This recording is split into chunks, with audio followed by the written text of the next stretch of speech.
पूरे देश में इस समय वक्फ विधेयक को लेकर चर्चा तेज है।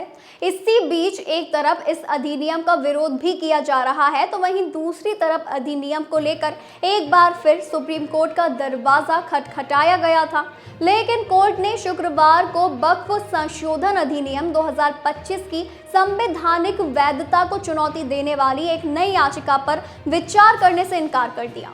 Chief justice Sanjeev Khanna, justice Sanjay Kumar और जस्टिस वी विश्वनाथन की बेंच इस मुद्दे पर 5 मई को याचिकाओं पर सुनवाई करने वाली है। बेंच ने जिसने पहले ये साफ कर दिया था कि वह 70 से ज्यादा वादियों में से सिर्फ 5 पर सुनवाई करेगी, उसने एक बार फिर कहा कि इस मुद्दे पर कोई और नई याचिका पर विचार नहीं किया जाएगा। सीजेआई ने याचिकाकर्ता मोहम्मद सुल्तान के वकील से कहा कि अगर आपके पास कुछ अतिरिक्त आधार है तो आप हस्तक्षेप आवेदन दायर कर सकते हैं।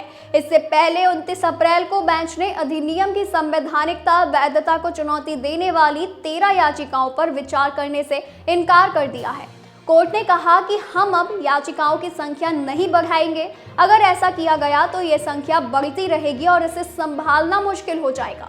बताते चले बेंच ने 17 अप्रैल को सिर्फ 5 याचिकाओं पर सुनवाई करने का फैसला किया था और इस मामले का शीर्षक दिया एनरे वक्फ अधिनियम 2025।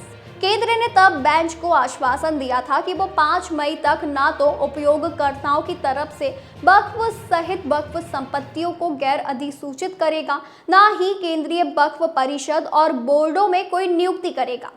वक्फ कानून के खिलाफ करीब 72 याचिकाएं दायर की गई। इनमें एआईएमआईएम नेता Asaduddin Owaisi, all India Muslim personal law board, Jamiat Ulema-e Hind, Dravida Munnetra Kazhagam और कांग्रेस सांसद इमरान प्रताप गढ़ी और मोहम्मद जावेद शामिल थे। बेंच ने 3 वकीलों को नोडल वकील नियुक्त करते हुए वकीलों से कहा कि वो आपस में तय कर ले कि कौन बहस करेगा। बेंच ने कहा, हम साफ करते हैं कि अगली सुनवाई प्रारंभिक आपत्तियों और अंतरिम आदेश के लिए होगी।